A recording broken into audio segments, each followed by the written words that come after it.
Hello fellow investors, இன்றைக்கி upload பண்ணுறதுக்கு கொஞ்சம் டிலே ஆயிடுச்சு. ரெக்கார்ட் பண்ணி முடிக்கிற நேரத்தில் கரண்ட்டு கட் ஆயிடுச்சு. இவி பில் வேறு அதிகமாக வந்துச்சு. உங்கள் யாருக்காவது இந்த இஷ்யூஸ் இருந்தாங்கிறத கமெண்ட் செக்ஷனில் ஷேர் பண்ணுங்கள். பரவாயில்ல, கான்ஃபிடண்ட்டாக இருப்போம், எல்லாம் நல்லா நடக்கும். இந்த வீடியோவில் நம்ம வழக்கம் போல் ப்ராட் மார்க்கெட் இண்டெக்ஸஸ், செக்டோரல் இண்டெக்ஸஸ்லாம் பார்த்துட்டு இண்டிவிஜுவல் கம்பெனி அப்டேட்ஸ் பற்றி டிஸ்கஸ் பண்ணலாம்.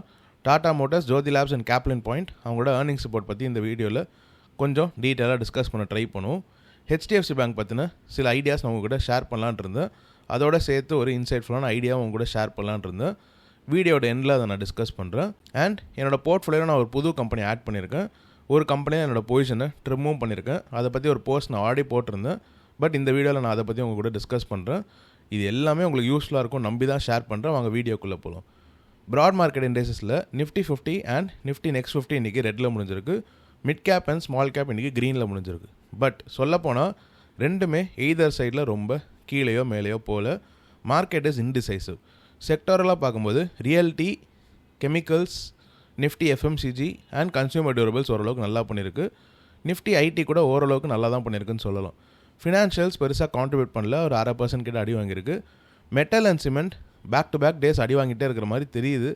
அது என்னங்கிறத இன்னும் டீட்டெயிலாக போனது தான் தெரியும். தீமேட்டிக்காக பார்க்கும்போது எப்பவுமே பார்க்குற கேபிட்டல் மார்க்கெட்ஸ் பார்த்துரும் 0.17% க்ரீனில் முடிஞ்சிருக்கு. இப்போது நம்ம இண்டிவிஜுவல் கம்பெனி அப்டேட்ஸ், ஏர்னிங்ஸ் ரிப்போர்ட்ஸ்லாம் பார்க்கறதுக்கு முன்னாடி ஜியோ ஃபினான்ஷியலில் ஒரு முக்கியமான அப்டேட். அவங்களும் பேங்க் ஆஃப் அமெரிக்கா போஃபாவும் ஒரு ஜாயிண்ட் வெஞ்சர் ஃபார்ம் பண்ண போகிறாங்க. BofA is ready to invest up to 19,000 crores, 18,268 crores to be precise in Jio credit. 49.9% stake போஃபாக்கு போகும், மீதி ஜியோ ஃபினான்ஸ் கிட்ட இருக்குங்கிறத நினைக்கிறேன்.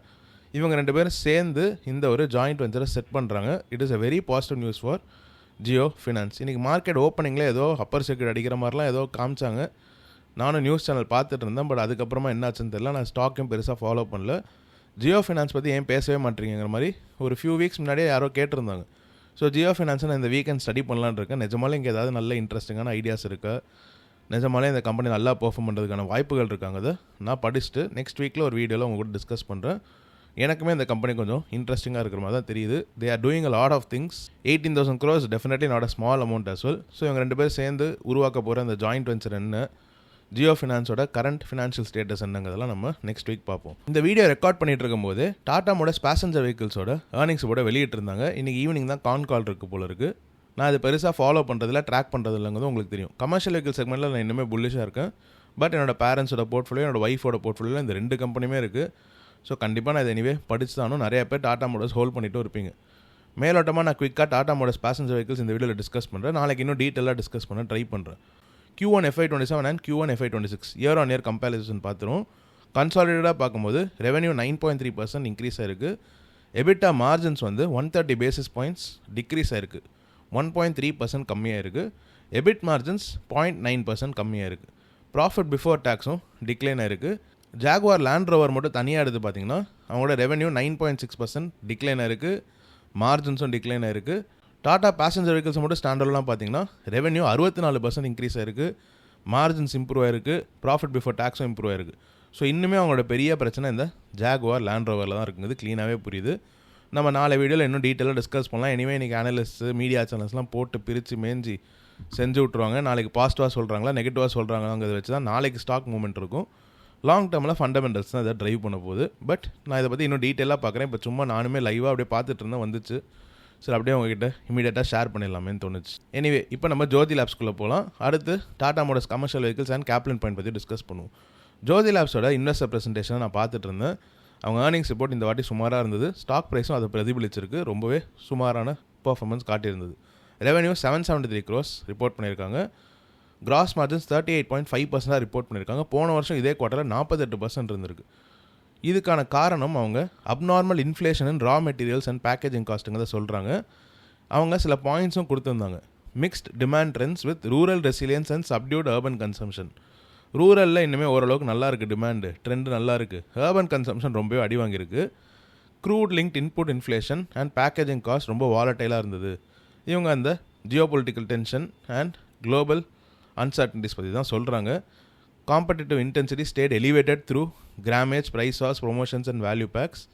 அது மட்டும் இல்லாமல் modern trade, commerce, quick commerce எல்லாமே வந்து கொஞ்சம் அடி வாங்கிச்சு. But it again continue to become better. எங்கள் பிராண்ட் இன்னும் ஸ்ட்ராங்காக இருக்குங்க தான் சொல்கிறாங்க. So let's wait and watch. அவங்களோட மார்ஜின் சிக்னிஃபிகண்ட்டாக அடி வாங்கியிருக்கு. ஆப்ரேட்டிங் எபிட்டா பார்த்தீங்கன்னா 64.7 crores ரிப்போர்ட் பண்ணியிருக்காங்க. அப்படியே பாதியாக கட்டாக இருக்குது. நெட் ப்ராஃபிட் பார்த்தீங்கன்னா 47.6 crores ரிப்போர்ட் பண்ணியிருக்காங்க. போன வருஷம் இதே குவார்ட்டர் 96.8 crores, இதுவும் பாதியாக கட்டாக இருக்குது. EBITDA and net profit margins எப்படி இருக்குங்கிறத நம்ம குயிக்காக பார்த்துருவோம். இந்த இயர் ஜூன் குவார்ட்டரில் 38.5% இருந்திருக்கு அவங்களோட கிராஸ் மார்ஜின். போன இயர் ஜூன் குவார்ட்டரில் 48% இருந்திருக்கு. ஆப்ரேட்டிங் எபிட்டா மார்ஜின் 8.4% தான், 16.5%லேருந்து கட் ஆயிருக்கு. பேட் மார்ஜின் நெட் ப்ராஃபிட் மார்ஜினும் 6.2% தான், 12.9%லேருந்து கட் ஆயிருக்கு. 50% கிட்ட கம்மியாக இருக்குது. அவங்க ஈச் செக்மெண்ட்டோட க்ரோத்தை தனித்தனியாக காமிச்சிருக்காங்க. Q1 FY27 பார்க்கும்போது அவங்களோட ஃபேப்ரிக் செக்மெண்ட் 14.1% க்ரோ ஆயிருக்கு.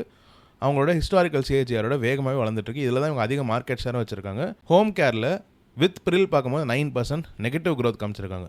வித்தவுட் ப்ரில் பார்க்கும்போது 2.4% அவங்க பாசிட்டிவாக க்ரோ ஆயிருக்குங்கிறத காட்டுறாங்க. So obviously we can see that their other brands are growing at a decent rate, not very good. Maybe அவங்க இன்னும் மார்க்கெட்டிங் பண்ணி இதை விற்க ஆரம்பிச்சாங்கன்னா they can do well. Personal care ரொம்பவே ஃப்ளாட்டாக இருந்திருக்கு. ஹிஸ்டாரிக்கல் CAGRஸோட சுமாராக தான் பெர்ஃபார்ம் பண்ணியிருக்கு. 3% ரெவன்யூ இன்க்ரீஸ் ஆயிருக்கு. ஆப்ரேட்டிங் எபிட்டா அண்ட் பேட் 50% கிட்ட கரெக்டாக இருக்குது. ஓவராலாக ஜோதி லேப்ஸோட பர்ஃபார்மன்ஸ் சுமாராக தான் இருக்குது. ஜோதி லேப்ஸோட ஸ்டாக் ப்ரைஸும் அதை பிரதிபலிச்சிட்ருக்கு. 200 ரூபாயில் இப்போது ட்ரேட் ஆகிட்டுருக்கு. 7,352 crore மார்க்கெட் கேப் இருக்கிற கம்பெனி 25.9p ட்ரேட் ஆகிட்டுருக்கு. மார்க்கெட் ரொம்ப யூஃபோரிக்காக இருந்து இவங்க ஒரு 2-3 குவார்ட்டர் 2-3 வருஷம் ரொம்ப சூப்பராக பர்ஃபார்ம் பண்ணாங்கன்ட்டு உச்ச விலையில் போய் கொண்டு போய் வச்சு 550 rupees வரைக்கும் போச்சு 2024 டைமில். அப்போ அவங்க PE ரேஷியோ என்னவாக இருந்தது? 60-55 இருந்துச்சு. ஜென்ரலாகவே மார்க்கெட்டில் ஒரு பிரச்சனை என்னென்னா மிஸ்ப்ரைசிங் க்ரோத்துங்கிறது அடிக்கடி நடக்கும். அது நம்மளுக்கு சாதகமாகவும் நடக்க வாய்ப்பு இருக்குது, நம்மளுக்கு பாதகமாகவும் நடக்க வாய்ப்பு இருக்குது. சம்டைம்ஸ் மார்க்கெட் க்ரோத் எப்படி நம்ம மிஸ்ப்ரைஸ் பண்ணும்? நல்லா வளர்ந்துக்கிட்டே இருக்குது, கண்டினியூஸாக வளர்ந்துக்கிட்டே இருக்குது, இது வாழ்க்கை ஃபுல்லாக வளரும்டா, இதை தூக்கி வச்சு அழகு பார்ப்போன்ட்டு உச்ச விலையில் கொண்டு போய் வைப்பாங்க. இதுவும் ஒரு விதமான மிஸ்ப்ரைசிங் தான். இன்னொன்று, இவங்க நல்லா வளர்ந்துட்டு இருப்பாங்க, ஆனால் ஏதோ ஒரு சின்ன டெம்பரரி இஷ்யூனால ஒரு குவார்ட்டருக்கு வளராமல் இருந்திருப்பாங்க. இல்லைனா க்ரோத் இன்னுமே இருக்க தான் செய்யும், மார்ஜின்ஸ் லைட்டாக அதை டிக்ளைன் ஆகிருக்கும், வேறு எக்ஸ்டர்னல் ஃபோர்ஸ்னால டிக்ளைன் ஆகிருக்கும். பட் அவங்க வளர்ச்சிக்கு மார்க்கெட் ஈடு கொடுக்காம அடித்து ரொம்ப அண்டர்வேல்யூடாக கொண்டு போய் விட்டுருவாங்க. இதுவும் ஒரு விதமான மிஸ்ப்ரைசிங் க்ரோத் தான். அவங்க க்ரோத்துக்கு ஏதோ ப்ரைஸ் கொடுக்காமல் இருப்பாங்க. அது ஒரு டெம்பரரி இஷ்யூனே புரிஞ்சுக்காமல் எல்லாத்தையும் போட்டு ஒரே மாதிரி தான் அடிப்பாங்க, ஒரே மாதிரி தான் தூக்கிட்டு போவாங்க. ஸோ இந்த மாதிரியான மிஸ்ப்ரைசிங் க்ரோத் இருக்கும்போது தான் நம்ம நுழையணும். When a stock is unnecessarily punished நம்ம போய் வாங்கலாம். When a stock is unnecessarily glorified, ரொம்ப உச்ச விலையில் கொண்டு போய் இருக்கும்போது நம்ம தள்ளி நிற்க தான் நல்லது. ஜோதி லேப்ஸில் பீக்கில் இன்வெஸ்ட் பண்ணுவாங்க, ட்ரெண்டில் பீக்கில் இன்வெஸ்ட் பண்ணுவாங்க, இல்லை இந்த மாதிரி நிறைய FMCG கம்பெனிஸ் பீக்கில் இருந்திருக்கும். இப்போ ஐ திங்க் ஸ்கை கோல் கூட நீங்கள் ஒரு 2 வருஷம் முன்னாடி 70-80p போய் வாங்கியிருந்தீங்கன்னா, அப்போ இருந்த யூஃபோரியாவில் போய் வாங்கியிருந்தீங்கன்னா பெரிய பிரச்சனை ஃபேஸ் பண்ணியிருப்பீங்க. கல்யாண் ஜுவல்லர்ஸை இப்போ நடக்கிற ராலிக்கு முன்னாடி ஒரு வாட்டி 700 ரூபாய்க்கு போயிட்டு கரெக்ட் ஆச்சுல, ஒரு 1.5 வருஷமாக எந்த விதமான ரிட்டர்னும் தராமல் 50% கரெக்ட் ஆச்சுல. அந்த மாதிரி over estimating growth and paying a premium unnecessarily பண்ணும்போது கண்டிப்பாக பெரிய பிரச்சனையாக இருக்கும். நம்ம கேபிட்டல் எரோட் ஆகும், அது திரும்ப மீட்டுறதுக்கே பெரிய பிரச்சனையாயிரும். நீங்கள் இந்த மாதிரியான எக்ஸ்பீரியன்ஸை உங்களோட இன்வெஸ்ட்மெண்ட் ஜர்னியில் ஃபேஸ் பண்ணியிருக்கீங்களா? கமெண்ட் செக்ஷனில் ஷேர் பண்ணுங்கள். எத்தனை பேர் ஜோதி லேப்ஸ் இன்னும் ஹோல்ட் பண்ணுறீங்க? கமெண்ட் செக்ஷனில் ஷேர் பண்ணுங்கள். ஜோதி லேப்ஸ் என்கிட்ட இருந்தது, but I sold it at a loss. Tax loss ஹார்வெஸ்டிங்காக நான் விற்றுருந்தேங்க, உங்ககிட்ட ஷேர் பண்ணியிருந்தேன். ஜோதி லேப்ஸை விற்றுட்டு நான் நிறையா கம்பெனிஸ் வாங்கினா அதில் சிலது நல்ல ரிட்டர்ன்ஸ் கொடுத்துருக்கு, சிலது இன்னுமே ஃப்ளாட்டாக இருக்குது. பட் இந்த இடத்துல இன்னுமே பெயின் இருக்கிறதுக்கான வாய்ப்புகள் இருக்குதுன்னு நான் நினைக்கிறேன். ப்ளஸ் இதோட க்ரோத் எனக்கு ரொம்ப இம்ப்ரெசிவாக இல்லாத காரணத்தினால ஐ எக்ஸிட்டட். இந்த ஹெங்கல் லைசன்சிங்லாம் கேன்சல் ஆகுதுக்கு முன்னாடியே நான் எக்ஸிட் ஆகிட்டேன். நான் வைக்கும்போது ஐ திங்க் 210 rupees அந்த மாதிரி இருந்ததுன்னு நினைக்கிறேன். எனிவே, நீங்கள் எத்தனை பேர் ஜோதி லேப்ஸை ஹோல்ட் பண்ணுறீங்கிறத கமெண்ட் செக்ஷனில் ஷேர் பண்ணுங்கள். டாடா மோட்டார்ஸ் கமர்ஷியல் வெஹிக்கிள் செக்மெண்ட்டுக்கு வரும். டாடா மோட்டார்ஸ் கமர்ஷியல் வெஹிக்கிள் செக்மெண்ட்டோட பர்ஃபார்மன்ஸ் ரொம்பவே நல்லா இருந்தது.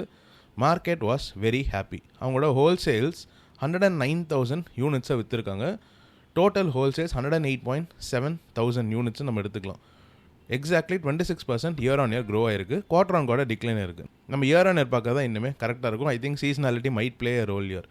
எனிவே, நம்ம கேட்டகரி வைஸ் பார்க்கும்போது யூனிட்ஸ் இன் தௌசண்ட்ஸ்ன்னு போட்டிருக்காங்க. 26,400 units of heavy commercial vehicle sale பண்ணியிருக்காங்க. 22% இயர் ஆன் இயர் க்ரோத் காமிச்சிருக்கு. Intermediate light and medium commercial vehicles பார்க்கும்போது 17,100 யூனிட்ஸ் சேல் பண்ணியிருக்காங்க. 16% இயர் ஆன் இயர் க்ரோத் காமிச்சிருக்காங்க. அப்புறமா small commercial vehicles and pickups பார்க்கும்போது 38,300 யூனிட்ஸ் இதான் இருக்கிறதுல அதிக கான்ட்ரிபியூஷன் கொடுத்துருக்குன்னு நினைக்கிறேன். க்ரோத்துமே 35% இயர் ஆன் இயர் இருக்குது. சூப்பரான க்ரோத். கமர்ஷியல் வெஹிக்கிள்ஸ் பேசஞ்சர்ஸ் பார்க்கும்போது 18,700 units 23% year on year growth காமிச்சிருக்காங்க. Exports 8,100 units 35% year on year growth காமிச்சிருக்காங்க. ரெவென்யூ பார்த்தீங்கன்னா 19,300 crores ரிப்போர்ட் பண்ணியிருக்காங்க. 23% இயர் ஆன் இயர் க்ரோத் காமிச்சிருக்காங்க. எபிட்டா 11.7% இருக்குது அவங்களோட மார்ஜின்ஸ். 60 basis points டிக்ளைன் ஆயிருக்கு. I think it is 0.6% from the previous year இதே quarter. அப்புறம் எபிட் மார்ஜின்ஸ் பார்த்தீங்கன்னா 20 basis points டிக்ளைன் ஆயிருக்கு. 9.6% 9.4% அவங்களோட எபிட் மார்ஜின்ஸை ரிப்போர்ட் பண்ணியிருக்காங்க. Profit before tax 2100 crores report பண்ணியிருக்காங்க. இயர் ஆன் இயர் 26% க்ரோ ஆயிருக்கு. ஃப்ரீ கேஷ்லோ 1100 crores ரிப்போர்ட் பண்ணியிருக்காங்க. ஐ திங்க் போன வருஷம் இதே குவார்ட்டரில் அவங்க நெகட்டிவ் ஃப்ரீ கேஷ்ல இருந்தாங்க. So pretty good. Net cash to debt பார்க்கும்போது 7100. இதில் வந்து ஒரு சின்ன நோட்டும் கொடுத்துருக்காங்க. Post dividend payment of 1500 crores சொல்கிறாங்க. ஸோ எனிவே வந்து இந்த நம்பர் இன்னும் கொஞ்சம் அதிகமாக இருக்குங்கிற மாதிரி சொல்கிறாங்க. அவங்களோட ரிட்டர்ன் ஆன் கேபிட்டல் எம்ப்ளாய்ட் பார்த்தீங்கன்னா 68% இருக்குது போல். ஆட்டோ ஆர்ஓசிங்கிறத சொல்கிறாங்க. இன்வெஸ்ட்மெண்ட்ஸ் 0.5. ஸோ இது கிட்டத்தட்ட 500 கோடி கிட்ட செலவு பண்ணியிருக்காங்க. டாடா மோட்டர்ஸ் கமர்ஷியல் வெஹிக்கிள் செக்மெண்ட்டோட பர்ஃபார்மன்ஸ் மார்க்கெட்டுக்கு ரொம்பவே பிடிச்சது. குறிப்பாக ப்ரோக்கரேஜஸ்க்கு ரொம்பவே பிடிச்சிருக்கு. அவங்க நிறைய அப்கிரேட்ஸ் கொடுத்துருக்காங்க. Tata motors commercial vehicle segment FY27 medium and heavy commercial vehicle செக்மெண்ட்டோட க்ரோத் ஃபோர்காஸ்ட்டும் ரொம்ப நல்லா இருக்குங்கிற மாதிரி சொல்கிறாங்க. ஏர்லியராக 5% இருந்தது, இப்போ 8% க்ரோ ஆகுங்கிற மாதிரி சொல்கிறாங்க. EV பெனிட்ரேஷனும் ரொம்ப ஸ்ட்ராங்காக இருக்குங்கிற மாதிரி சொல்கிறாங்க. ப்ரோக்கரேஜஸ்லாம் எப்படி ரியாக்ட் பண்ணியிருக்காங்கன்னு குவிக்காக பார்த்துரும். நொமுரா வந்து பை ரேட்டிங் கொடுத்துருக்காங்க. டார்கெட் ப்ரைஸ் 554 crores கொடுத்துருக்காங்க. எபிட்டா வந்து நாங்கள் எதிர்பார்த்ததோட பெட்டராக இருக்குங்கிறத சொல்கிறாங்க. மார்ஜின்ஸும் ஃபர்தராக இம்ப்ரூவ் ஆகுங்கிறதையும் சொல்கிறாங்க. CLSA தலைவன் அவுட் பர்ஃபார்ம் ரேட்டிங் கொடுத்துருக்காங்க. 596 ரூபா வரைக்கும் போகுங்கிறத சொல்கிறாங்க. 11.3% Q1 எபிட்டா மார்ஜினாக இருந்தது. அது என்னதான் இயர் ஆன் இயரோட லோவராக இருந்தாலும் நாங்கள் எதிர்பார்த்ததோட கொஞ்சம் அதிகமாக தான் இருந்திருக்கு. அது மட்டும் இல்லாமல் இவங்களோட கமாடிட்டி இன்ஃப்ளேஷன்னால தான் மார்ஜின் டிக்ளைன் ஆயிருக்கும். அதர்வைஸ் தேவோட பர்ஃபார்ம் இவன் வெல் அப்படிங்கிறத இன்னும் ஏற்றி விட்றாங்க. ஓவராலாக மார்க்கெட்டில் இருக்கிற அனலிஸ்ட் ப்ரோக்கரேஜஸ் எல்லாமும் பாசிட்டிவாக இருக்காங்களா நெகட்டிவாக இருக்காங்களான்னு தெரிஞ்சுக்கிறது நல்லது. If the entire market is against you have to wait for a longer டைம்ங்கிறத நம்ம எடுத்துக்கலாம். மார்க்கெட் அனலிஸ்ட் இந்த மாதிரி ப்ரோக்கரேஜ்லாம் புல்லிஷாக இருக்கும்போது at least you don't have to fight a lot of பீப்புள்ங்க தெரிஞ்சுக்கலாம். இது வந்து ஒரு தெரிஞ்சுக்கிறது தானே தவிர இதனால் உங்கள் தீசஸ் வந்து வாங்கலாம் விற்கலாங்கிறது மாறக்கூடாதுங்கிறது என்னோட புரிதல். But it's always good to know. எத்தனை பேர் Tata motors commercial vehicle segment hold பண்ணுறீங்கிறத சொல்லுங்கள். I was always bullish on this. இதை பற்றி நம்ம பல வீடியோஸில் டிஸ்கஸ் பண்ணியிருக்கோம். Anyway Tata motors commercial vehicle segment 4% கிட்ட இன்றைக்கி க்ரீனில் முடிஞ்சிருக்கு. 475 ரூபா கிட்ட ட்ரேட் ஆகிட்டுருக்கு. இவங்க சொல்கிற ப்ரைஸ் டார்கெட்ஸ்க்கெலாம் போனோம்னா இன்னும் 20% மேலே போகணும். போகுதா என்னங்கிறத வெயிட் பண்ணியே பார்ப்போம். இப்போது கேப்லைன் பாயிண்டோட ஏர்னிங்ஸ் ப்ரெசன்டேஷனுக்கு வரும். அவங்க சில இன்ட்ரெஸ்டிங்கான ஐடியா ஷேர் பண்ணியிருக்காங்க. அதை பற்றி நம்ம டிஸ்கஸ் பண்ணலாம். ஃபார்மா கம்பெனிஸ்லேயே எங்கிட்ட இல்லாத பட் எனக்கு ரொம்ப பிடிச்ச கம்பெனினா அது கேப்லைன் பாயிண்ட் லெபார்ட்டரிஸ் தான். நம்ம டேரெக்டாக அவங்க பர்ஃபார்மன்ஸ்குள்ளே போயிடுவோம். Revenue from operations 19% year on year grow ஆயிருக்கு. 510 crores 610 crores ரிப்போர்ட் பண்ணியிருக்காங்க. Gross profit 315 crores 365 crores 15.9% year on year improve ஆயிருக்கு. EBITDA 23% year on year improve ஆயிருக்கு. 201 crores 247 crores. எபிட் பார்த்தீங்கன்னா 185 crores 225 crores 22.1% இன்க்ரீஸ் ஆயிருக்கு. Net profits 151 crores 179 crores 18% year on year improve ஆயிருக்கு. Earnings per ஷேரும் obviously அதே பர்சன்டேஜில் increase ஆயிருக்கும். 20 rupeesலேருந்து 23.27 rupees இன்க்ரீஸ் ஆயிருக்கு. மார்ஜின் ப்ரொஃபைலுக்கு வரும். அவங்களோட gross profit margins year on year டிக்ளைனாக இருந்தாலும் குவார்டர் ஆன் குவார்டர் இம்ப்ரூவ்மெண்ட்டை காமிச்சிருக்காங்க. EBITDA margins year on year and quarter on quarter improvement காமிச்சிருக்காங்க. PAT margins quarter on quarter improvement காமிச்சிருக்காங்க. இயர் ஆன் இயரில் ஒரு டிக்ளைன் தெரியுது. எபிட் மார்ஜின்ஸ் பார்த்தீங்கன்னா year on year and quarter on quarter improvement காமிச்சிருக்காங்க. இது எல்லாமே கிட்டத்தட்ட க்ளோஸ்ட் நம்பர்ஸ் தான், ரொம்ப பக்கத்தில் இருக்கிற ரேஞ்ச் தான். ஸோ இதனால் நம்ம பெரிய லெவலில் இந்த கம்பெனியில் இஷ்யூ இருக்குங்கிறத சொல்ல முடியாது. ஒரு பெரிய புல் பேக் வந்தால் கண்டிப்பாக வாங்கணும்னு வச்சுட்டு ஒரு 2-3 கம்பெனியில் கேப்லைன் பாயிண்ட் இருக்குது. இதை நான் ஆல்ரெடி பல வீடியோஸில் உங்ககிட்ட சொல்லியிருக்கேன். அவங்களுக்கு லாட்டின் அமெரிக்காவில் தான் இருக்கிறதுலே பெரிய எக்ஸ்போஷர். FY26 பார்க்கும்போது 76% அவங்களுக்கு அங்கேருந்து ஆப்ரேட்டிங் ரெவன்யூ வந்திருக்கு. இந்த Latin American exposure is pretty unique. I like it a lot. Let's see how it plays out in the long term. Caplin பாயிண்டோட ஸ்க்ரீனர் வந்தாலே ரொம்ப ஆசையாக இருக்கும் பார்க்க. நேற்றுக்கு ஒரு 5% கரெக்டாக இருந்தது. ஆக்சுவலாக அது இப்போ கூட வாங்கலாங்கிறது எனக்கு தோணுது. But I wait for a market pull back. அப்போ இதுவுமே சேர்ந்து அடி வாங்க தானே போகுது. இல்லை ஃபார்மா செக்டரில் ஏதாவது இஷ்யூ வந்து அடி வாங்கிச்சுனாலோ இன்னும் கொஞ்சம் அட்ராக்டிவாக கிடைக்குமேங்கிற ஒரு பாயிண்ட் ஆஃப் வியூவில் வெயிட் பண்ணிட்டுருக்கேன். But I think it is definitely a buy for the long term even at these ranges. But I won't buy because சொல்ல தெரில, ஏதோ ஒன்று என்ன தடுக்குதுன்னு வச்சுக்கலாம். It's an instinct. 19,100 crore market cap இருக்கிற கம்பெனி 28P ட்ரேட் ஆகிட்டு இருக்கு. their growth numbers are always double digits. So I think 28P is pretty fair for them. அவங்களோட PE ரேஷியோட சார்ட் எடுத்து பார்த்தீங்கன்னா மீடியனோட அதிகமாக தான் ட்ரேட் ஆகிட்டு இருக்காங்க. பட் அவங்க க்ரோத்துமே கன்சிஸ்டண்ட்டாக இருக்குது. எவ்ரி குவார்ட்டர் அவங்க வந்து EPS அதாவது நெட் ப்ராஃபிட்டை க்ரோ பண்ணிகிட்டே இருக்காங்க, ரெவன்யூ க்ரோ பண்ணிகிட்டே இருக்காங்க. பார்க்கும்போதே வேறு லெவலில் இருக்கும். ஜூன் 2023 எவ்ரி குவார்ட்டர் இம்ப்ரூவ்மெண்ட் தெரியுமா. அப்படியே இயர் ஆன் இயர் பாருங்க, எவ்ரி இயர் இம்ப்ரூவ்மெண்ட் தெரியுதா டாப் லைனில். Bottom line net profit EPS பாருங்கள், எவ்ரி குவார்ட்டர் இம்ப்ரூவ்மெண்ட் தெரியுதா. திரும்ப கீழே வாங்க, every year on year net profit EPS improvement தெரியுதா. இது பார்க்கும்போது ரொம்ப சந்தோஷமாக இருக்கும். இப்படி கன்சிஸ்டண்ட்டாக சூப்பராக பர்ஃபார்ம் பண்ணுற கம்பெனி ரொம்ப கஷ்டம் கிடைக்கிறதுக்கு. இதெல்லாம் நீங்கள் வந்து ஒரு சீப்பர் ப்ரைஸில் வாங்கியிருந்தீங்க, இல்லைனா வந்து ஒரு அட்ராக்டிவான டைமில் வாங்கியிருந்தீங்கன்னா லாங் டேர்முக்கு கண்டிப்பாக அப்படியே ரன் பண்ண விட்றது தான் பெஸ்ட்டாக விஷயமாக நான் பார்க்குறேன். It will be a wonderful compounder இந்த லாங் டேர்ம். இவங்க இந்த பர்ஃபார்மன்ஸில் எந்த விதமான தடங்களும் இருக்காதுங்கிறதையும் மென்ஷன் பண்ணியிருக்காங்க. But I listen to the call. I let you know what I think about this company in detail later. எத்தனை பேர் கேப்லின் பாயிண்ட் லெபார்ட்டரிஸை ஹோல்ட் பண்ணுறீங்கிறத கமெண்ட் செக்ஷனில் சொல்லுங்கள். எனிவே, அடுத்து யூஎஸ் மார்க்கெட்டில் சில கம்பெனிஸ் பற்றி குயிக்காக டிஸ்கஸ் பண்ணிடுறேன், நிறைய பேருக்கு போர் அடிக்கும். அப்புறமா ஹெச்டிஎஃப்சி பேங்க் பற்றி உங்ககிட்ட ஷேர் பண்ணுறேன். பில் ஆக்மன் மறுபடியும் நெட்ஃப்ளிக்ஸாக வாங்கியிருக்காரு. Visa, Mastercard, Netflix, S and P global, intercontinental எக்ஸ்சேஞ்சுன்னு ஒரு கம்பெனி, ஆல்கான், இது ரெண்டு பற்றி எனக்கு தெரில. பட் இந்த 4 கம்பெனியும் வாங்கியிருக்காரு, இந்த 2 கம்பெனி வாங்கியிருக்காரு. பில் ஆக்மனுக்கும் நெட்ஃப்ளிக்ஸ்க்கும் ஒரு பெரிய மேட்ரு இருக்குது, அது தெரியுமா உங்களுக்கு. 2022 அவர் நெட்ஃப்ளிக்ஸ் வாங்கினார். $350 அப்போ ட்ரேட் ஆகிட்டு இருந்தது. இது பிஃபோர் த ஸ்பிளிட் போனஸ் அதெல்லாம் நினைக்கிறேன். $1.1 பில்லியன் ஒர்த் ஆஃப் ஷேர்ஸ் வாங்கியிருந்தார். அப்புறமா ஒரு ஃபியூ மந்த்ஸ்க்கு அப்புறம் $400 மில்லியன் லாஸில் 40% லாஸில் வித்துட்டு போயிட்டார். அவர் அடுத்து கூகுள் தான் வாங்கினார். கூகுள் அதுக்கப்புறம் நல்லா பண்ணிச்சு, எல்லாம் சரி தான். நெட்ஃப்ளிக்ஸ் ஆனால் அங்கேருந்து 650% ஏறிச்சு. எல்லோரும் பில் ஆக்மனை ரொம்பவே ரெஸ்பெக்ட் பண்ணுவாங்க. நெக்ஸ்ட்டு வாரன் பஃபெட் அப்படின்லாம் சொல்லியிருக்காங்க. எனக்குமே பில் ஆக்மனோட இன்வெஸ்ட்மெண்ட் ஃபிலாசபி ரொம்ப பிடிக்கும். நீங்கள் பழைய ஆனுவல் ஜென்ரல் மீட்டிங் ஆஃப் பர்க்ஷயர் அதெல்லாம் எடுத்திங்கன்னா அங்கே ஒரு கேள்வி கேட்குறவராக இருப்பார். இப்போ பெரிஷிங் ஸ்கொயருங்கிற ஒரு பெரிய ஃபண்டை ரன் பண்ணிட்டு இருக்கிற ஒருத்தர், ஒண்டர்ஃபுல் இன்வெஸ்டர், எந்த விதமான சந்தேகமும் கிடையாது. பட் நெட்ஃப்ளிக்ஸ்க்காக அடிக்கடி ட்ரோல் செய்யப்படுற ஒருத்தர், அவர் மறுபடியும் நெட்ஃப்ளிக்ஸை இப்போது வாங்கியிருக்காரு. அது தவிர சில கம்பெனிஸும் வாங்கியிருக்காரு. I think it is pretty bullish for Netflix because I always think is investment philosophy is good. அவர் வாங்கினோன்னே ஒரு ஃபியூ மந்த்ஸ் கழிச்சு வாங்கினீங்கன்னா மேபி நீங்கள் இன்னும் பெட்டர் ரிட்டர்ன் பண்ணலாம். ஏன்னா யூஸ்வலாக அவர் வாங்கினோன்னே இமீடியட்டாக ஒரு பாப் இருக்குமே தவிர அது பர்ஃபார்ம் பண்ணுறதுக்கு சில காலங்கள் எடுக்கும். நான் இது வரைக்கும் அவரை ட்ராக் ரெக்கார்ட் பார்க்கும்போது அப்படி தான் நடந்திருக்கு.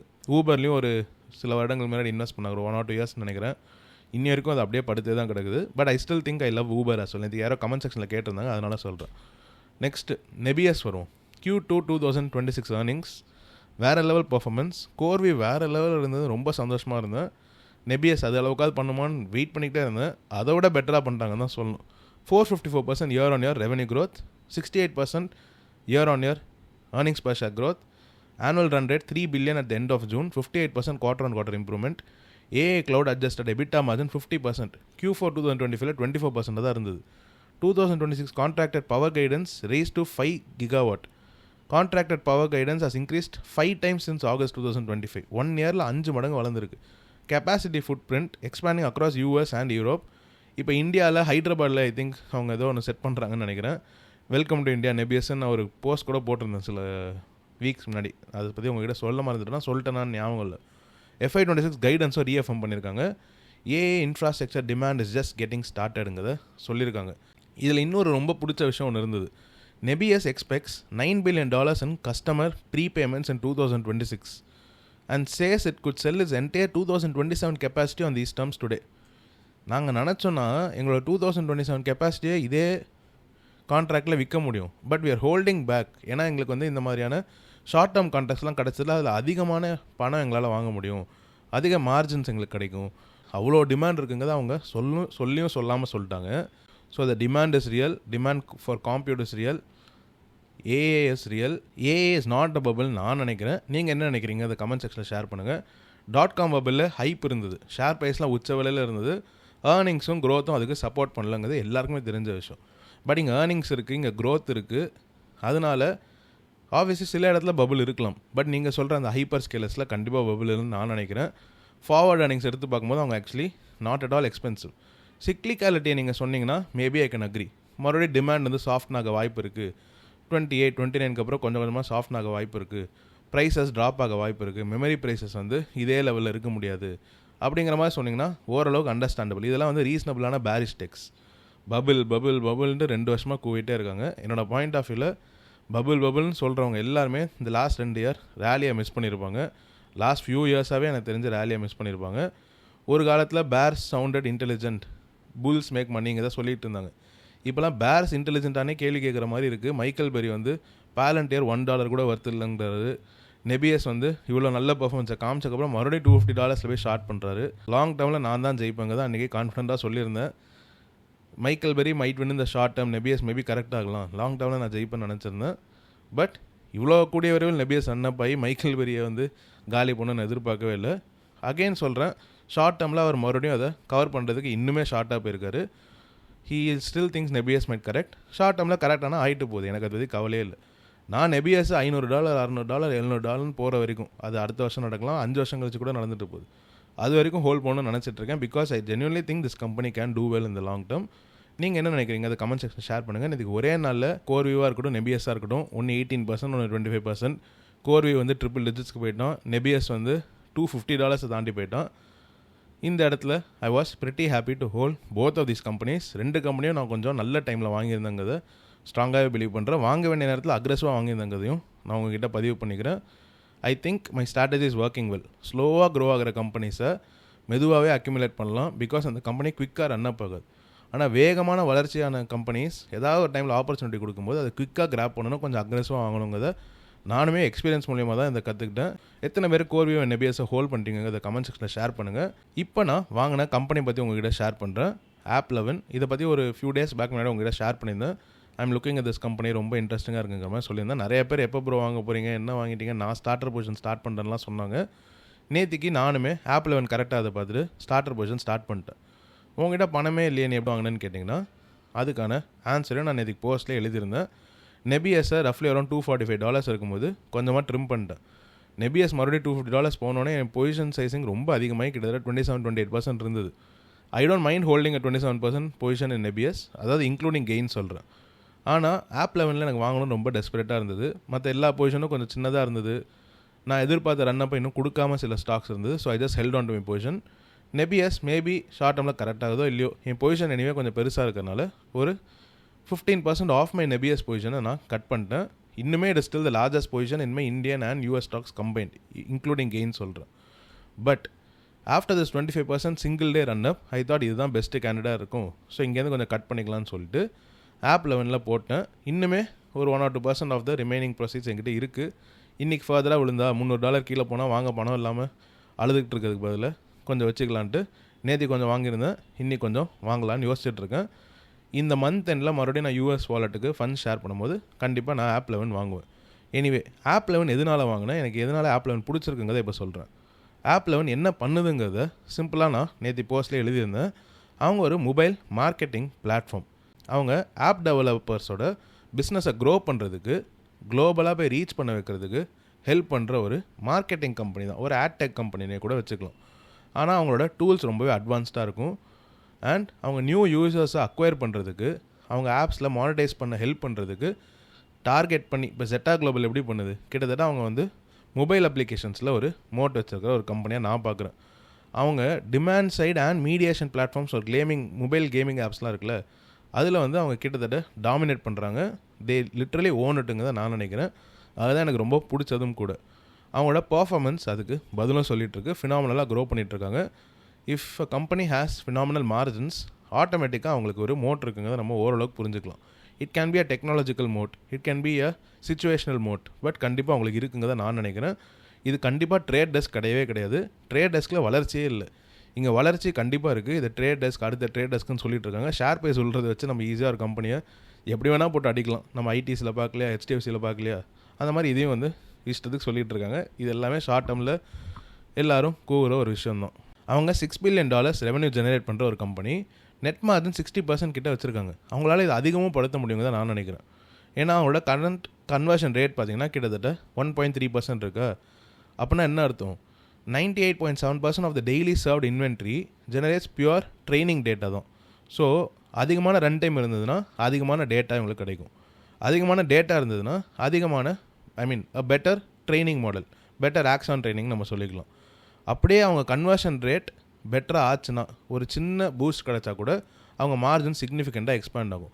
ஸோ ஒரு 0.3% அவங்க கன்வர்ஷன் ரேட் இன்னும் இம்ப்ரூவ் ஆச்சுன்னு வைங்க, அப்போட நெட் மார்ஜின்ஸ் 70% மேலே தாண்ட வாய்ப்புகள் இருக்குது.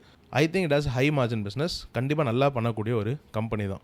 AppLovin இப்போ கிட்டத்தட்ட 52% இதில் எழுதியிருக்கேன். I think it's way more. I think 55 to 60% கிட்ட கரெக்ட் ஆச்சுன்னு நினைக்கிறேன். 55% மேலே கரெக்டாக இருக்குது.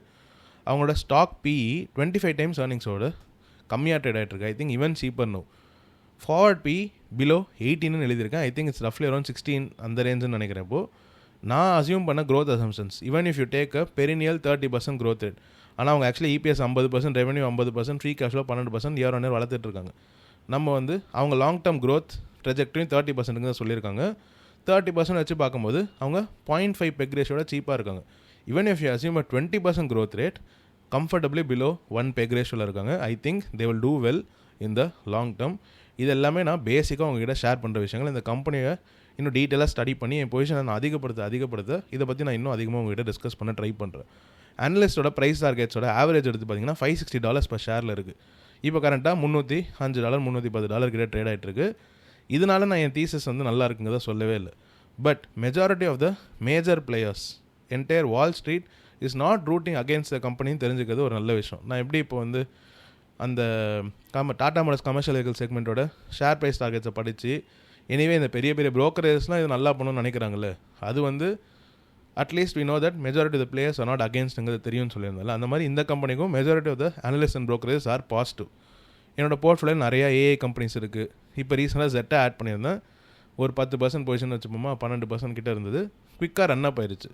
இப்போது நிறையா ஏஐ நேம்ஸ் இன்னுமே என் போர்ட்ஃபோலியோ டாமினேட் பண்ணிகிட்ருக்கு. இது ஒரு நல்ல கம்பெனியாக இருக்கும் ஆட் பண்ணுறதுக்கு நான் நினச்சிட்டு இருந்தேன். I think first company which is above $100 billion எங்கள் போர்ட்ஃபோலியோவில் இருக்குது. நோவோ நார்டிஸ்க்கு இருந்தது, பட் அதுலேருந்து எக்ஸிட் ஆகிட்டேன். நோவோ நார்டிஸ்க்கு விற்று தான் ஐ திங்க் ஜெட்டா குளோபல் வாங்கினேன்னு நினைக்கிறேன். இப்போ அது சூப்பராக பெர்ஃபார்ம் பண்ணிகிட்ருக்கு. அந்த மாதிரி தான் பேபாலை விற்றுட்டு நெபியஸ் வாங்கினேன். The best decision I did in my life. PayPal நான் விற்றதோட இப்போ ஒரு 15-20% அதிகமாக இருக்கலாம். பட் நெபியஸ் நான் வாங்கினதுலேருந்து கிட்டத்தட்ட 3 மடங்கு அதிகமாக இருக்குது. So I am very very happy I make such decisions. ஒரு கம்பெனியை மேரி பண்ணிவிட்டு நான் இதை கண்டிப்பாக வாழ்க்கை ஃபுல்லாக வச்சுப்பேன்டா, கீழே விழுந்தாலும் சரி மேலே போனாலும் சரி வாங்கிக்கிட்டே இருப்பேன், பிளைண்டாக ஆவரேஜ் பண்ணிகிட்டே இருப்பேன்னு சொல்லவே கூடாது. நீங்கள் எதுக்காக வாங்கினீங்கிறத மைண்டில் வச்சுக்கணும். நீங்கள் வாங்கினது இல்லாமல் போயிடுச்சுனுங்க, உங்கள் தீசஸ் உடஞ்சிருச்சுன்னா அது நிஜமாலே ஸ்டாக் ப்ரைஸ் மேலே போகக்கூடிய வாய்ப்புகள் இருந்தால் கூட அங்கேருந்து வெளியில் வந்துட்டு உங்களுக்கு பிடிச்ச உங்களுக்கு கன்விக்ஷன் இருக்கிற ஒரு கம்பெனியில் இன்வெஸ்ட் பண்ணுங்கிறத நான் என் பர்சனல் எக்ஸ்பீரியன்ஸில் கற்றுக்கிட்டேன். அது நிஜமாலே எனக்கு உதவியும் செஞ்சுருக்கு. எனிவே ஆப் லெவலில் ஒரு ஸ்டார்டர் பொசிஷன் எடுத்திருக்கேன். நெபியஸில் ட்ரிம் பண்ணி வாங்கியிருக்கேன். இது உங்ககிட்ட ஷேர் பண்ணணும்னு நினச்சிருந்தேன். எத்தனை பேர் ஆப்பில் வேணால் ஹோல்ட் பண்ணுறீங்கிறத சொல்லுங்கள். $312 $307 கிட்ட வாங்கியிருந்தேன். இன்றைக்குமே கொஞ்சம் வாங்குவேன் கண்டிப்பாக. அந்த ஃபண்ட்ஸை காலி பண்ணிவிட்டு எண்ட் ஆஃப் த மந்தில் மறுபடியும் ஃப்ரெஷ்ஷாக கேபிட்டல் இன்வெஸ்ட் பண்ணும்போது ஆப்பில் வேணால் நான் என் பொசிஷன் சைஸுங்க இன்க்ரீஸ் பண்ணுவேன். கண்டிப்பாக உங்ககிட்ட அதை பற்றி அப்டேட்டும் பண்ணுவேன். இப்போ கடைசியாக HDFC பேங்க் பற்றி மேலோடமாக டக்குன்னு டிஸ்கஸ் பண்ணிவிட்டு நம்ம ஒரு சின்ன ஐடியாவை டிஸ்கஸ் பண்ணுவோம். HDFC பேங்க் இன்றைக்கி $726.8 அந்த ப்ரைஸில் க்ளோஸ் ஆகிருக்கு.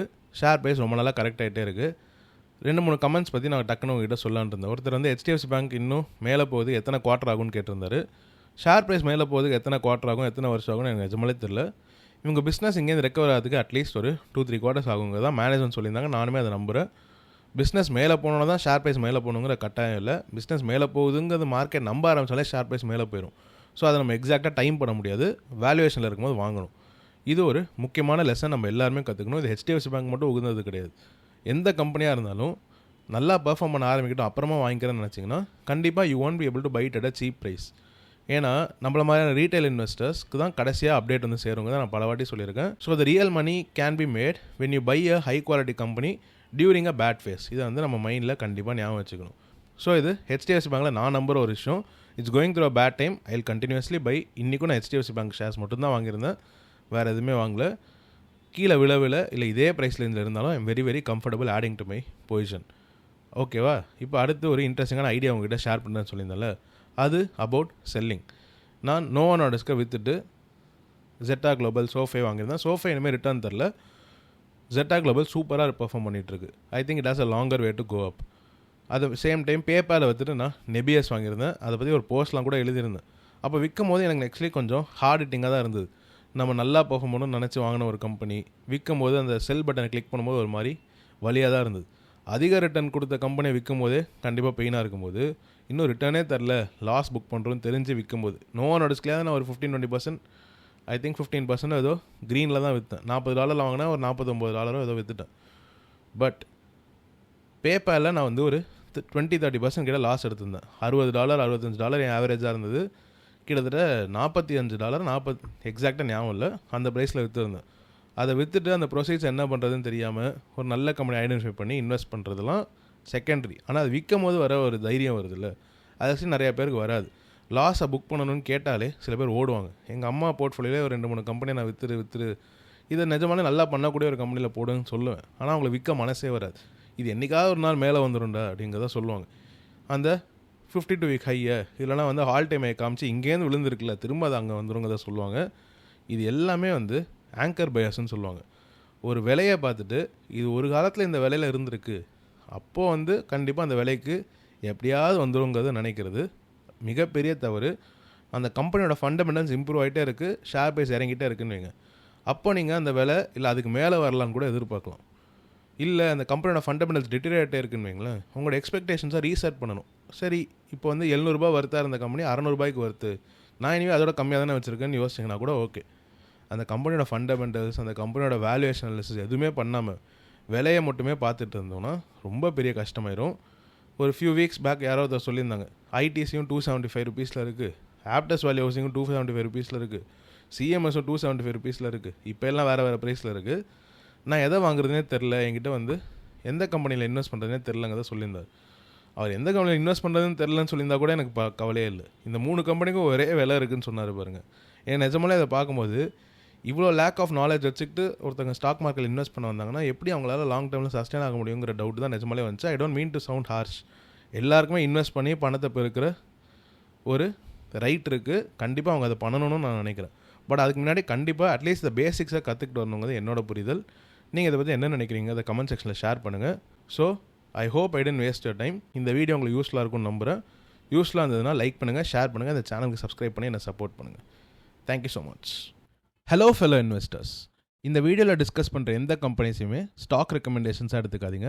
என்னால் பை கால், ஹோல் கால், செல் கால் எதுவுமே ரெகுலேஷன்ஸ் படி கொடுக்க முடியாது. இது உங்களுக்கு புரியும்னு நம்புகிறேன். நீங்கள் உங்களோட own research and due diligence பண்ணி மட்டும் ஒரு இன்வெஸ்ட்மெண்ட் டிசிஷன் எடுங்க.